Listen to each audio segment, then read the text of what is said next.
What is going on, YouTube? Welcome to yet another episode of the Fight Maniac podcast. Thank you guys so much for tuning in once again. I really appreciate all of you that are out there watching. First upload of 2025, man. And obviously, not a better way to do it than to breaking down the upcoming UFC 311 fight night. Being headlined by none other than the number one pound for pound fighter in the world right now. Obviously not by Dana White, but by everybody else. Islam Makhachev is taking on Arman Tsarukyan for the lightweight championship of the world. And in the co-main event, we have the bantamweight championship of the world being put in line. Umar Nurmagomedov challenging Marav Dvalishvili for the co-main, and we have a lot of fun fights also in the main card and the prelims. So we'll break it down. We'll talk about it.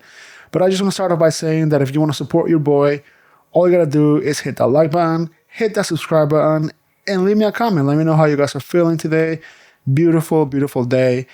And first upload of the year, man. Your boy took some time off. Not because I wanted it. I was just super busy around the holidays, and I ended up traveling right before Christmas. And nothing really was happening with the UFC, so I didn't really have a lot to talk about. But also, I did wanted to upload a different type of content. Like reactions, or just I wanted to upload like overall predictions for the year. Also like a GOAT list. I think that video is coming, sometime in the future. I want to upload like my GOAT list and see what you guys think of that. But now, enough of that. Now we shift our focus to this Saturday night, UFC 311. For this main event, first you have to take a step back. To 2019, because this is the first time that these two gentlemen met in the octagon. If you don't know, this is a rematch. You had Arman Tsarukyan making his UFC debut. And his first fight was none other than Islam Makhachev. So this is the second time fighting. I find it super interesting that Arman was talking about how Khabib, I watched the embedded on YouTube. And Arman was talking about how Khabib was like a big inspiration for him, but like to fight him. He said like, when I was coming up in the the local circuits, I saw what Khabib was doing in the UFC, and I said I want to fight that guy, So I just think it's super. Sorry, I banged that. I just think it's super interesting that his first fight is against someone from Khabib's camp, obviously Islam, and however, I'm not really looking at that fight to judge what's going to happen on this fight. I think they're going to be completely different fighters. The fight might end up kind of in a similar way where it goes to decision, and they're pretty evenly matched up on the wrestling and on the striking. I will say, if you look at their trajectory and who they fought and what they've gone through and where they're at now, obviously Islam is regarded as the better, well-rounded fighter. I mean, he's pound for pound for a reason. And Arman, he hasn't really fought that many of the big names, right? I would say the biggest name he's fought was obviously Charles Oliveira at UFC 300. Obviously, he ended up taking that dub. I wasn't super impressed with that performance. If you want to really make a statement against someone like Charles and then go on and challenge for the title, you have to make some type of statement, kind of like how Charles made with, I'm a little biased, okay? Just right now, I'm going to say that right now. I'm a little biased because Charles is one of my favorite fighters. But I mean, look at what Charles did against Michael Chandler. Look at what Charles did against Dariush. I mean, that was statements, bro. When Charles fights like that and he knows the belt is, number one contender fight is on the line, he wants to make statements. And Arman didn't really do that. So, whatever. I don't really take that into consideration a lot. But if you just look at what they've done in the past few years, both of these guys, I mean, you can't deny that Islam is on another level, right? And I'll give you my prediction here in a little bit.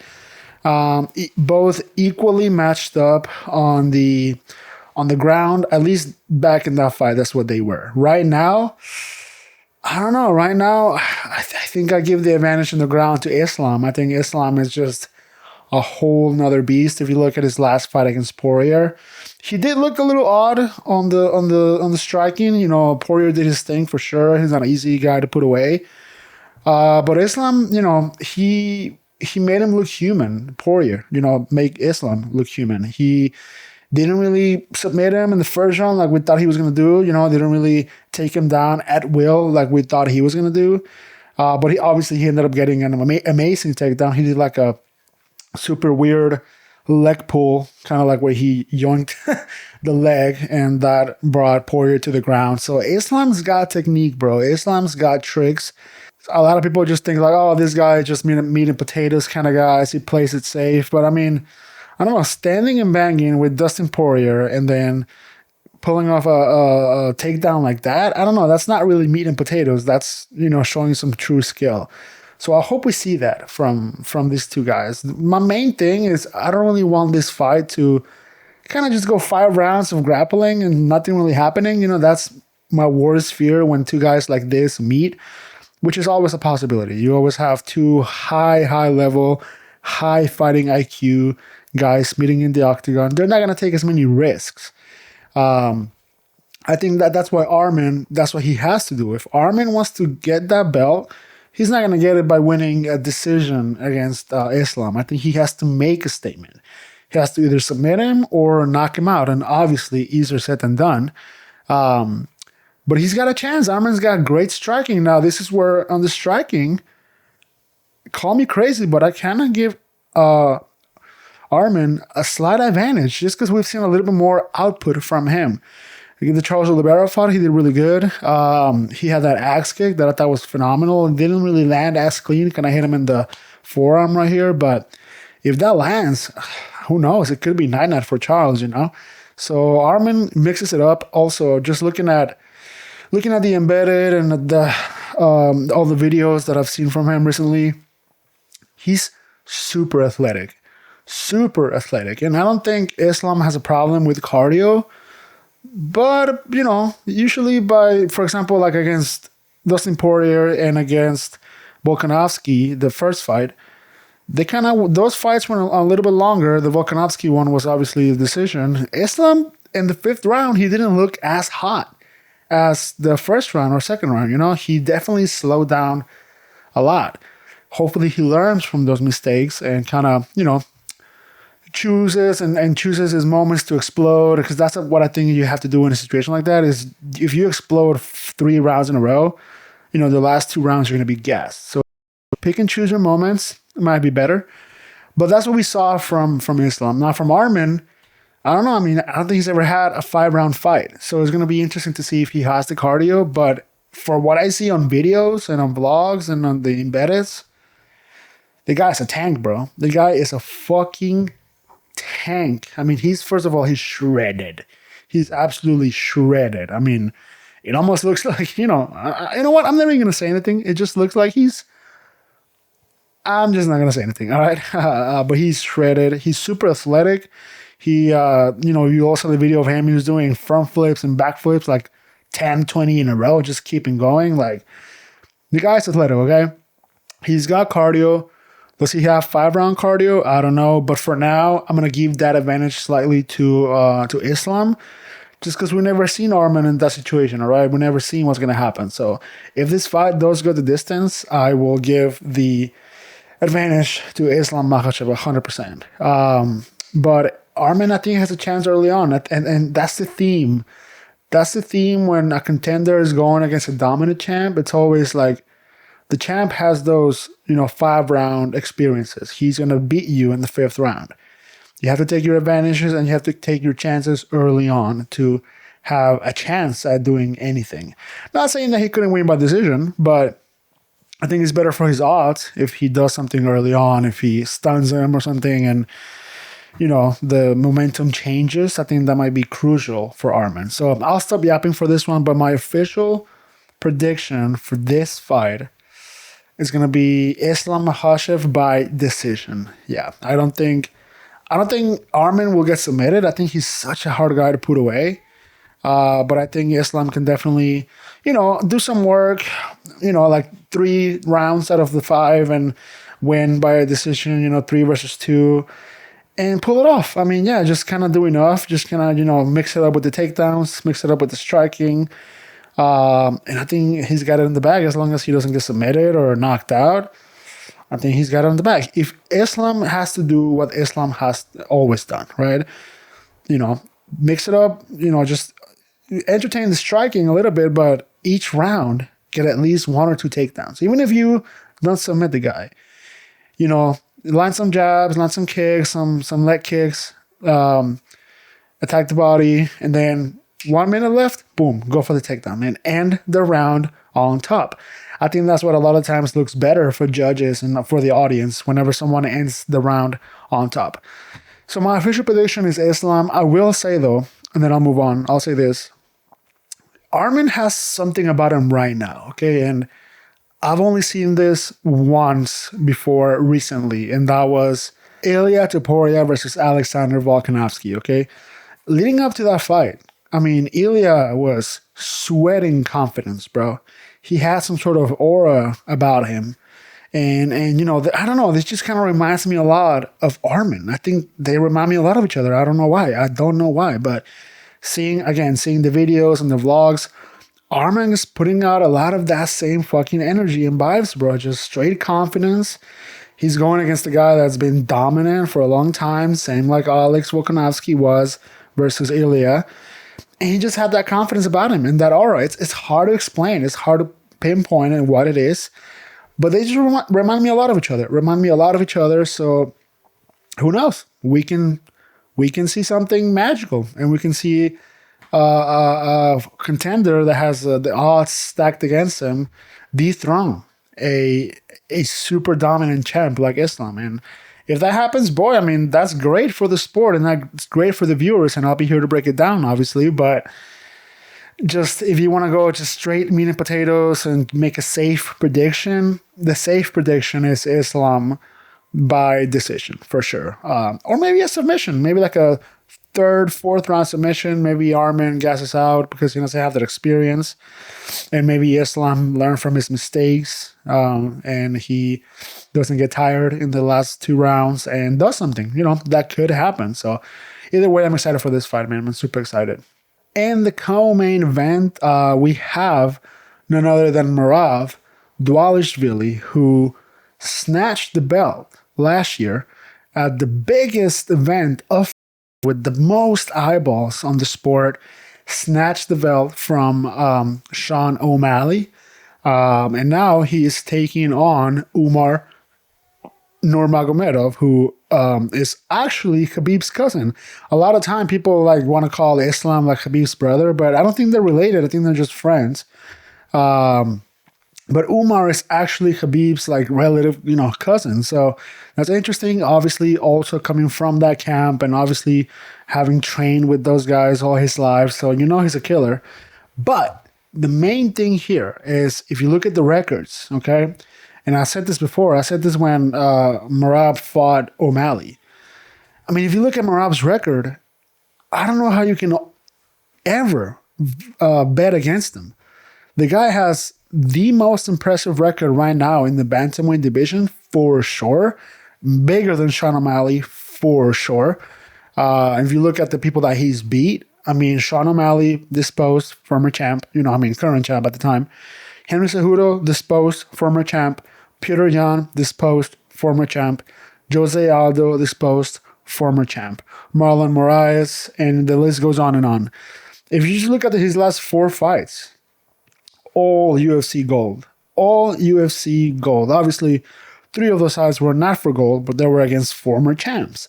And he beat them. And he beat them quite impressively, Not necessarily finishing people. He's not really a finisher.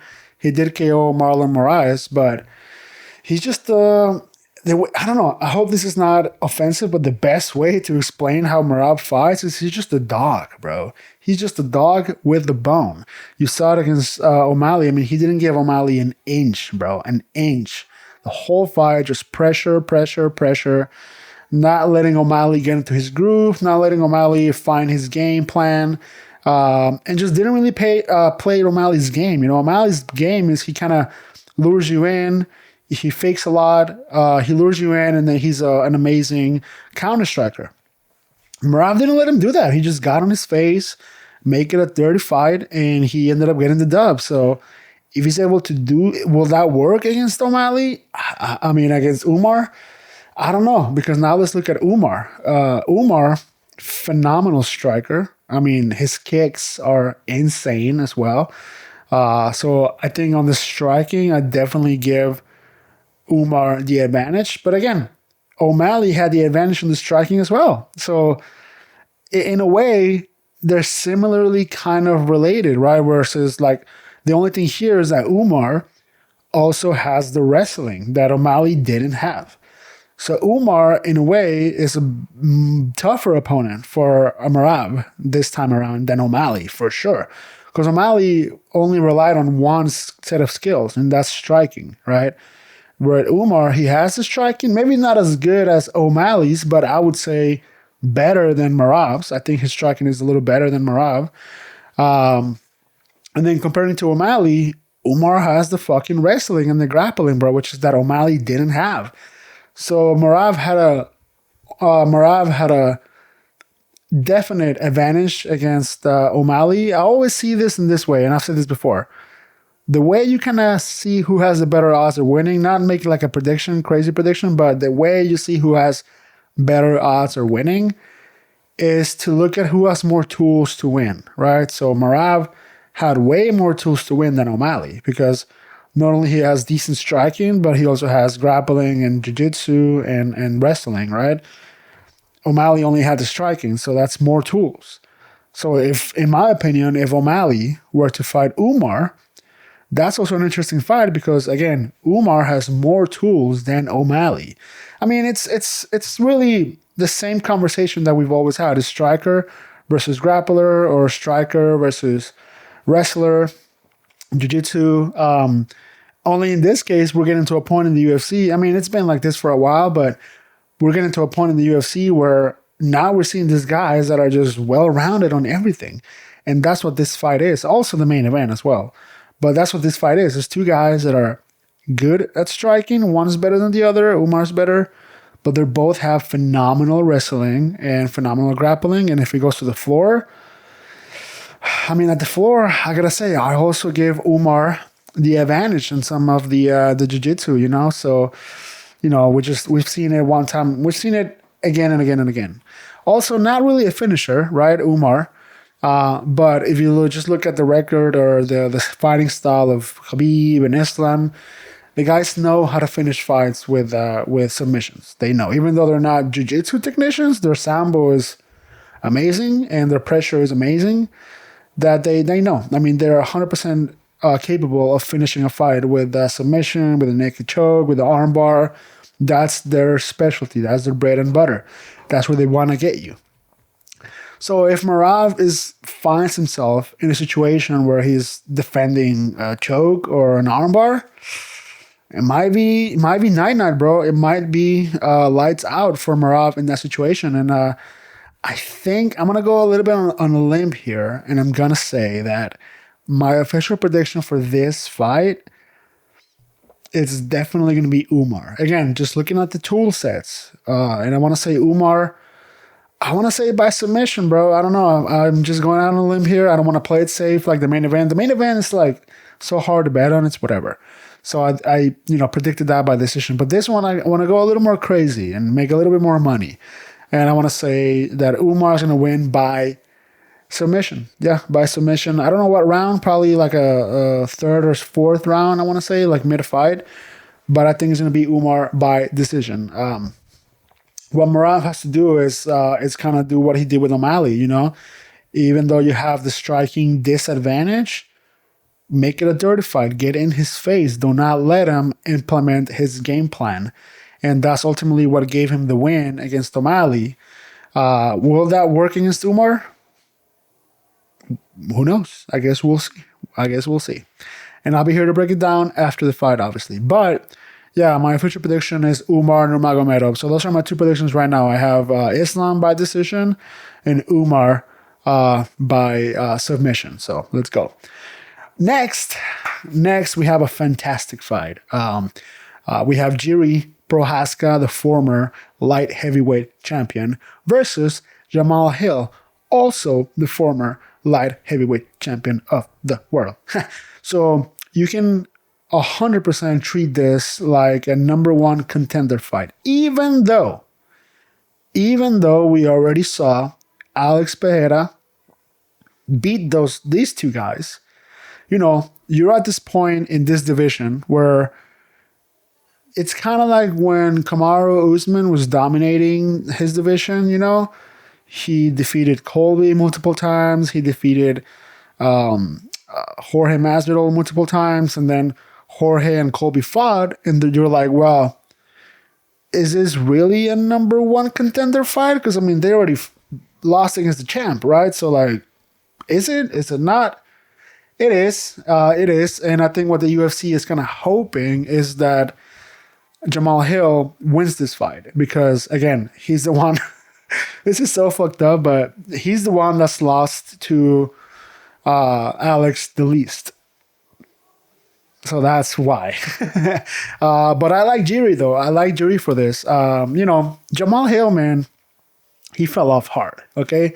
After the fight against Alex and then the way he lost, he never really accepted it, you know? He's always been talking shit the whole time on the internet, and I don't like that. And I don't really like how he's handled himself since then.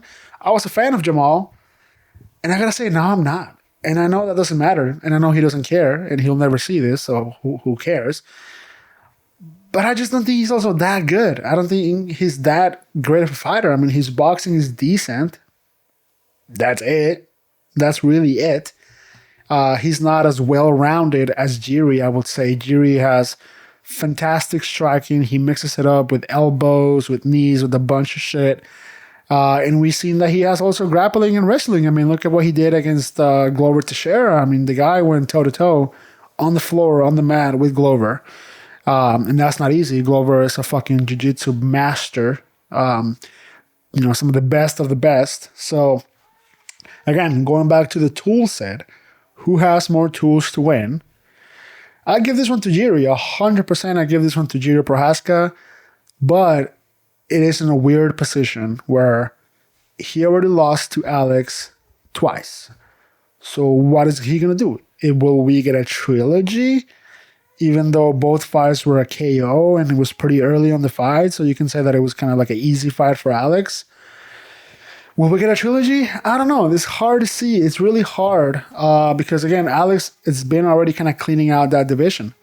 Obviously, he has to fight Ankalaev. So Ankalaev is for sure the next up in line, or at least I'm assuming. I don't think... Have they announced anything for Ankalaev versus Pereira? I really don't think so.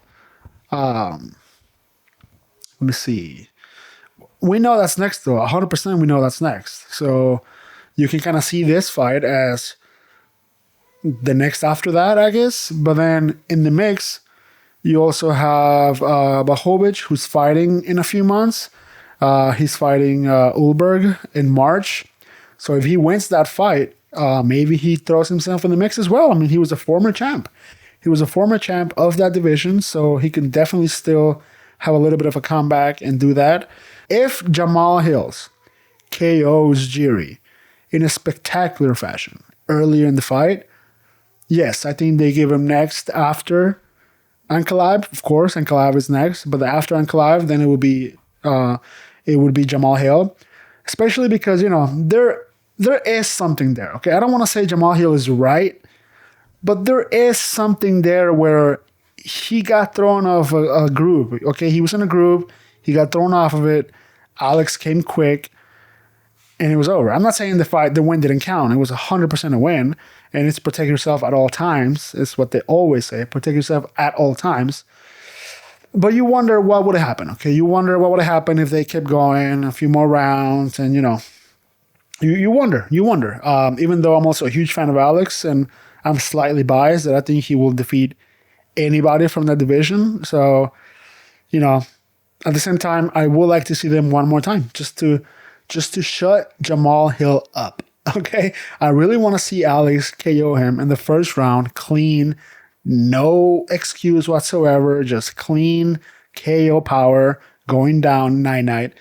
So yeah, that could happen. You know, if Jamal Hill wins in a spectacular fashion, he could be next. But if Jiri wins, I think what will happen is then they'll make him wait, right? So Alex fights Ankalaev, and then for another number one contender fight, Jiri would fight Jan Blachowicz. So assuming that Jan Blachowicz wins his fight, which I think he will, against Ulberg, then that will be probably the next number one contender fight. You know, the winner of Blachowicz and Ulberg versus the winner of Jiri versus Jamal Hill. So I think that's the lay of the land. That's what the light heavyweight division is looking like right now.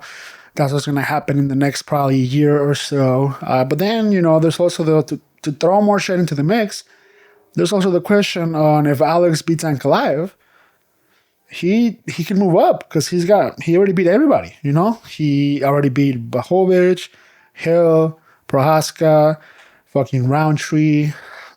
So who else is going to fight? So if he beats Ankalaev, he's definitely moving up to heavyweight. And, you know, if he fights Ankalaev and KOs him in the first round, obviously everybody, including Joe Rogan, DC, Dana White, everyone's going to be like, yeah, this guy needs to move up. So yeah, we'll just have to wait and see what happens. So next up, we have Beneil Dariush going against Renato Moicano. Moicano's a guy that's exploded in the past year or so in popularity. He's a fantastic fighter. And Dariush is a guy that's been there for a very, very long time at the lightweight division. Unfortunately, couldn't really grasp being at the top or challenging for a title.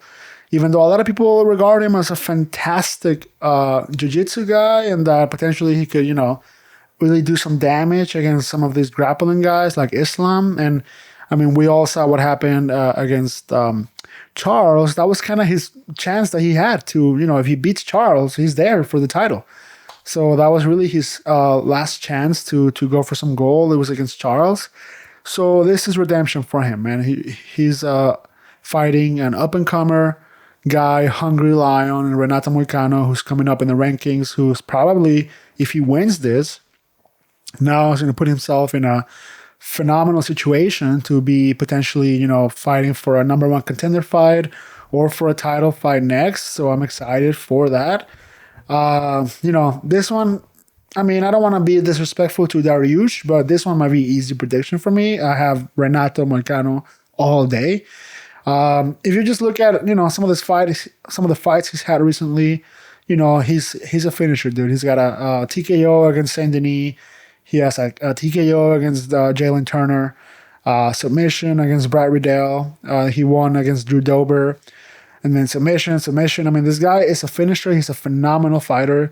He did lose against RDA, but I mean, that was also a phenomenal fight, and that was RDA. I mean, RDA is fucking legend.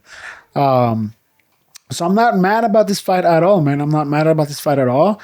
I guess we're going to find out at the end of the day if Dariush is still able to manage with some of these younger guys. Obviously, Dariush a little bit older. He's 35 years old. Moicano is... How old is Moicano? Oh, my God. This website just gets all fucked. Moicano is... My guy. They're the same age. My guy. They are the exact same age, bro. 1989. Dariush, 35. Moicano, 1989, 35. Oops. I guess Dariush just looks a little bit older because of the hair. It's the hair, guys. It's the hair. He has a lot of gray hair. And obviously he's been in the UFC for much, much, much longer. So that's why you get the idea or the conception that he's older. But Renato started later and just barely now kind of starting to explode into the division. So that's why in your mind he's this fresh. Or I guess in my mind, I'm the one that fucked up here, not you. But yeah, I mean, this is going to be a good fight because Renato, again, is on the come up. has great momentum right now, but Dariush is a guy that's been there for a while. Phenomenal striking. Well, striking is average. Phenomenal jiu-jitsu though. But so does Moicano. Moicano has phenomenal jiu-jitsu and better striking. So again, going back to tool sets, who has more tools to win? Moicano all day. Moicano all day. So yeah, that's going to be a super interesting, possibly fight of the night right there. This one or the Jiri Prohaska and Jamal Hill, possibly fight of the nights. But then we have another contender for fight of the nights. We have Kevin Holland versus Rainer, the writer. I'm not super familiar with him. Let's see. So he has a submission win and then a KO win, and he's only fought in the UFC once. And then you on the other side, you obviously have Kevin Holland, who's a little bit of a veteran, has been there in the UFC, fought some of the guys that's, been at the top for a while.